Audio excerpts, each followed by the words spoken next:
All right, thank you guys so much for tuning into today's live stream or today's video per se.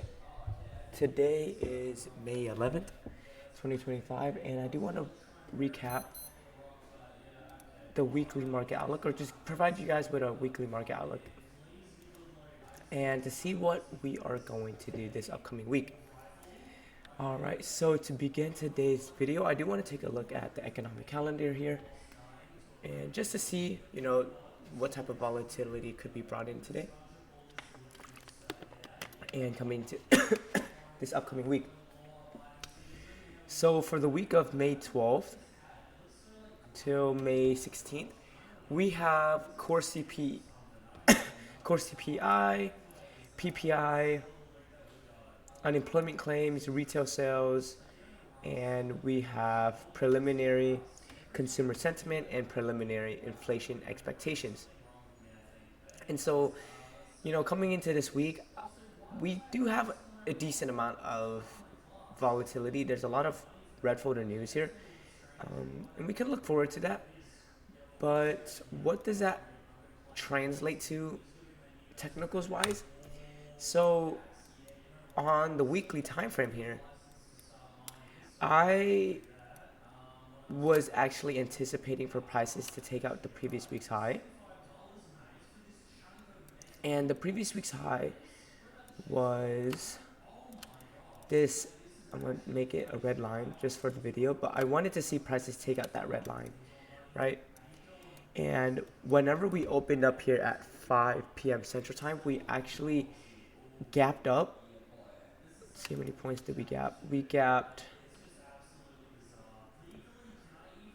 about 230 points up. And so, yeah, and we completed it. We took out the weekly objective here as well. So what does that mean coming into this upcoming week for me now? Because we have already completed the weekly objective, which for me was previous week's high. I yeah, yeah I mean as of this upcoming Monday, I don't really have a bias. I don't have an objective. On the daily time frame as well, I didn't really know what we wanted to do, right? So like this is the daily candle, and simply based on that daily candle, it's just like you can't tell if prices is going to take out the weekly high or the weekly low, so I can't really make an assumption there. But yeah, with this gap up, we ended up taking out the previous week's high and previous day high. So I'm going to be a little bit more nimble coming into this upcoming week and just really allow prices to really just do its thing. I don't want to force anything here.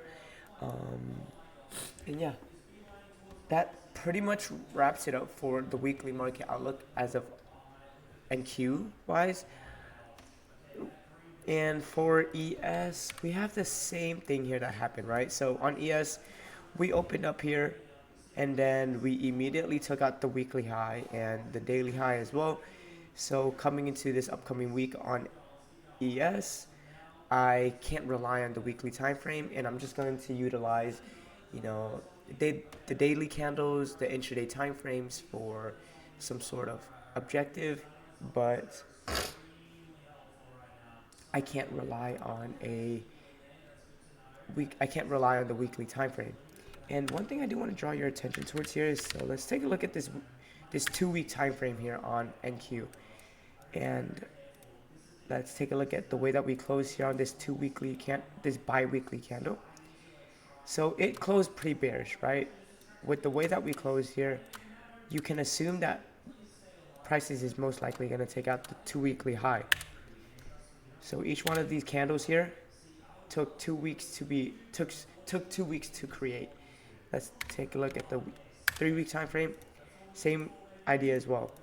We opened up bearish, or we closed bullish, and then we took out the objective. And yeah, that basically wraps it up for the weekly market outlook as of this week. I don't really have anything else to really look forward to on the weekly time frame on NQ and ES. The only thing that I would mention is that you do want to pay close attention to how we trade here at the weekly market structure shift, because NQ is a lot closer to the weekly market structure shift here, and it's a lot closer to this swing high as compared to NQ, or as compared to ES, where isn't really close to it, right? So that's just something that you do want to watch out for. So there might be a higher time frame SMT divergence there. We still have this SMT as well, where ES did not take out previous month's high. So just watch out for that. And yeah, so nothing really much else I want to really go over here. The weekly objective has already been completed on NQ and ES. Coming into this week, I'm just going to rely on the daily candles and how every single daily candle closes for a daily objective.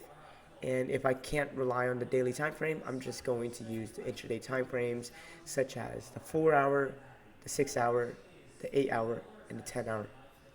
And that's wraps it up for this week's weekly market outlook. Thank you guys so much for tuning in, and until tomorrow, be safe.